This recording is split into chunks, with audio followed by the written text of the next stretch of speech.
Hello there, ladies and gentlemen. Moltrap here, doing an MSL group now. I've just finished casting an entire day of OSL, 4 games. So I'm turning it into a castathon and doing an MSL group as well. And that is partly because, as I announced in the game by Zero's game from the OSL, I'm going to try and cast every game that Zero plays this season in the individual leagues. And this is Zero's group. So I'm going to cast the group because might as well cast the whole group because it would be weird to just cast 2 or 3 games of it. Um, anyway, this is Hwasin versus Firefist, and then Zero is going to be facing Jangbi in game 2 of this group. So an interesting little group here. Got Zero, who is in top of his game, who is a strong contender for both Star Leagues, in my opinion. We've got Hwasin and Jangbi, who are both big names, very big names, very strong players sometimes, but they're neither of them are kind of at their peak right now. So it's going to be interesting to see how well they play in relation to each other, since they're both kind of on the same footing, where they're both very strong, well-known players. They have both carried their pro league teams at times, but not at the top of their game. So it's going to be just depend on what kind of game they play today. And then you have Firefist, who is decent, occasionally has moments of suckage, and but he's pretty solid. I mean, he's not good, but he's solid, I guess. Um, anyway, he's checking for proxies, by the way. Firefist is a Zerg player, by the way, in case you didn't know him. And yeah, he's done some good stuff here and there, but nothing to get worked up about. He's definitely the I was gonna say he's like the anti-favorite of this group, but it might be Jangbi actually. Jangbi's been kind of slumping in and out of slumpage lately. He's been he was in a slump, and then he kind of came like slightly out of his slump, but not really totally out of his slump, and now he's kind of back slumping again. So, but he managed to get into a Star League, so we'll see what he can pull out here in a relatively easy group. I mean, he's got Zero to contend with. He's not going to beat Zero. Well, I mean, he could theoretically beat Zero, but Zero's the favorite in this group. But the number 2 spot is kind of open for whoever wants to take it in this group. Anyway, yeah. So we got a drone scout coming over here just to kind of see what Hwash is doing, see if he's going for mech or anything. Hwash is a very traditional player generally. He usually just goes for the M&M. Don't usually see him play much the mech game versus Zerg. And is the drone? Oh, drone is trapped. No escape for you, drone. He's not going to be able to get out. Wall has been constructed at the front there, so that's really good for him. And Firefist is, what's he doing? Is he going for a 2-hatch play here is what it looks like? It looks like he is going for 2-hatch. And so that's going to give a good advantage to Hwasin early on, I think. Because he's got that wall at his front door. Oh, never mind. There's the 3rd hatchery. I wasn't paying attention.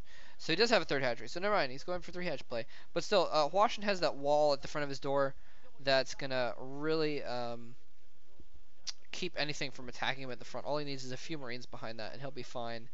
So that's going to be good for Hwasin. Later on, though, it may become a liability. If Firefist is putting a lot of pressure on him, it's going to be hard to defend his main. It's basically going to give him like a 3rd location to defend, because if he's doing like a 3-hatch meatless Cuirass, where's the? I could have sworn maybe I was tripping. Did I just see a lair and he's not putting down a spire? Hopefully he's putting down a spire or something right now. He could have been waiting for that SCV to die, I suppose, to put down a tech building. He's actually still running around that drone, so he's actually going to see the early +1 being upgraded as well. So that drone actually becoming a little bit useful, staying alive so long. Finally dies. Anyway, yes, so what was I saying? Oh, they're showing both their players' minimaps. It's kind of interesting. Yeah, so that the SCV is still running around. It's going to see an Evo chamber. Oh, the lair isn't completed yet. I'm going to crack. My bad. So actually really clever. He spotted that +1, the early +1, and he's going to go ahead and make an Evo chamber early on, so he's going to close the gap in upgrades. He made that early engineering base so that he could get the +1 weapons upgrading, so that there would be a larger gap in time between when his weapons upgrade kicked in and when Firefist's Carapace kicked in. And so he's actually going to get that early Evo Chamber and upgrade the Carapace earlier on to make that window smaller. So the amount of time between the beginning of the +1 weapons upgrade and the Carapace upgrade starting is going to be a shorter window of time in which Hwasin will be able to attack with superior upgrades. So very interesting play there, actually. Very smart by Firefist, I gotta say. Now he's going to try and set up a third base in that top right-hand corner, which now has double gas on this new version of the map. Uh-oh, SCV there is going to spot it. Spotty.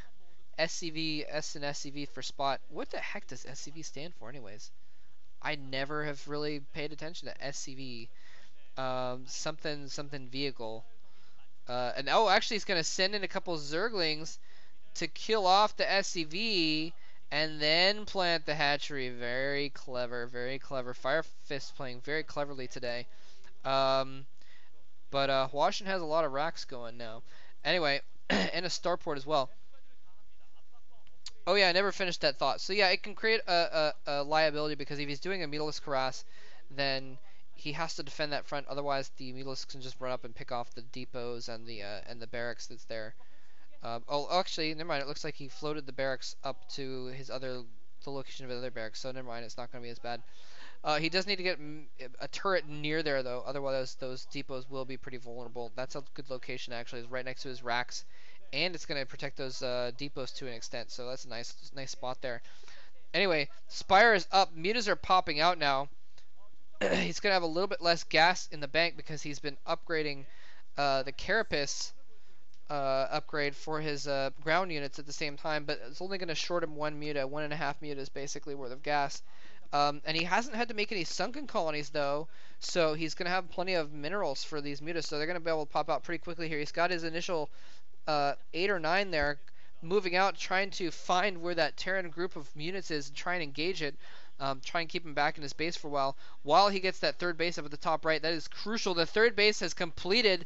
The hatchery is finished. Oh, flying a muta. It was grouped up with those other mutas, and it flew right through the marine range and got killed without taking a shot. So it was a little bit sloppy there. But this base is in danger. He's building a turret. Nice idea. Building a turret there to protect against these mutas. They're going to be challenging his medic marines as they come in. But he's got Zerglings too. And he's going to try and target down the hatchery. The Zerglings coming in. He think he should have taken out the hatchery. Coming in with the Zerglings and the mutas. It looks like he's going to take out all the marines. The turret's going to be canceled. And he